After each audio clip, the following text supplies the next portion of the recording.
នេះអាចវិវត្តទៅជាសង្គ្រាមលោកលើកទី3ដោយការទូទាយរបស់លោកយាយបាបាវ៉ាន់កាដែរឬទេឆ្នាំ2026នេះលោកយាយបានទូទាយថាពិភពលោកនឹងមានការផ្លាស់ប្ដូរដ៏ភ្ញាក់ផ្អើលមួយហើយក្នុងនោះលោកយាយបានបញ្ជាក់ទៀតថាសង្គ្រាមលោកលើកទី3នឹងចាប់ផ្ដើមផ្ទុះឡើងនៅក្នុងឆ្នាំ2026នេះផងដែរខាងក្រោមនេះគឺជាទំនាយទាំង7ដែលលោកយាយបាបាវ៉ាន់កាបានទូទាយទុកសម្រាប់ឆ្នាំ2026ទី1គឺលោកយាយបានទូទាយឃើញថានៅក្នុងឆ្នាំ2026គឺមានគ្រោះធម្មជាតិបានកើតឡើងខ្លាំងជាងឆ្នាំមុនទៅទៀតលោកយាយបាបាវ៉ាន់កាបានប្រមានអំពីគ្រោះរំជួយដីធំៗបន្ទុកភ្នំភ្លើងនិងបញ្ហាអាកាសធាតុខ្លាំងដែលអាចប៉ះពាល់ដល់ផ្ទៃដីប្រហែល7%ទៅ8%នៃផែនដីជាមួយនឹងគ្រោះមហន្តរាយថ្មីៗដែលបន្តកើតឡើងនៅជុំវិញពិភពលោកមនុស្សជាច្រើនបានជឿថាការព្យាករណ៍របស់លោកយាយអាចក្លាយជាការពិតពីព្រោះថាជាក់ស្ដែងនៅជុំវិញពិភពលោកគឺបានកើតមានឡើងនៅគ្រោះទឹកជំនន់រំជួយដីបន្ទុកភ្នំភ្លើងស្ទើរតែគ្រប់ប្រទេសផងដែរទី2លោកយាយបាបាវ៉ាន់កាបានទូទាយថានៅក្នុងឆ្នាំ2026នេះចំនួនជាតិសកលកើនឡើងហើយអាចរីករាលដាលជាសង្គ្រាមលោកលើកទី3ផងដែរចំណុចទី2នេះលោកយាយបាបាវ៉ាន់កាបានទូទាយថាសង្គ្រាមលោកលើកទី3នឹងចាប់ផ្ដើមនៅក្នុងឆ្នាំ2026នេះតទៅដែលបណ្ដាលមកពីភាពតានតឹងកើនឡើងរវាងប្រទេសមហាអំណាចជាពិសេសរវាងប្រទេសនៅភាគខាងកើតនិងលោកខាងលិចបងប្អូនអើយចូលរួមរំលែកទុកទៅដល់ជនជាតិអ៊ីរ៉ង់ផងបងប្អូនអរគ្នាអើយមួយក្លឹបគឺស្លាប់ទាំងអស់តែម្ដងបងប្អូនអរគ្នា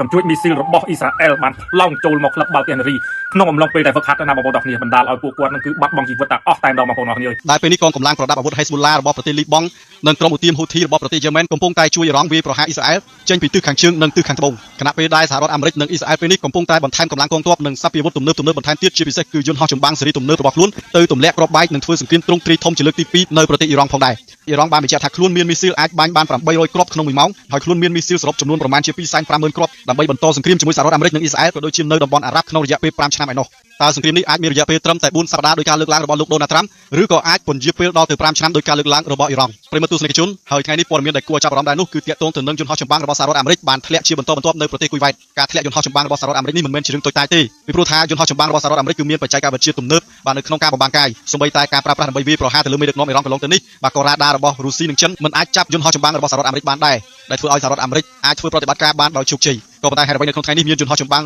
ជាច្រើនគ្រឿងរបស់សហរដ្ឋអាមេរិកបានធ្លាក់ជាបន្តបន្ទាប់នៅក្នុងប្រទេសគុយវ៉ែតទៅវិញដែលជាប្រទេសសម្ព័ន្ធមិត្តរបស់សហរដ្ឋអាមេរិកហើយថែមទាំងមានមូលដ្ឋានកងទ័ពអាមេរិកនៅទីនោះផងតើនេះគឺជាយុទ្ធសាស្ត្រឬក៏ជាល្បិចរបស់អ៊ីរ៉ង់ឬក៏យ៉ាងណាខណៈដែលសហរដ្ឋអាមេរិកបានចេញការអះអាងហើយថាការធ្លាក់យន្តហោះចម្បាំងរបស់សហរដ្ឋអាមេរិកនេះគឺដោយសារតែគុយវ៉ែតបាញ់ច្រឡំ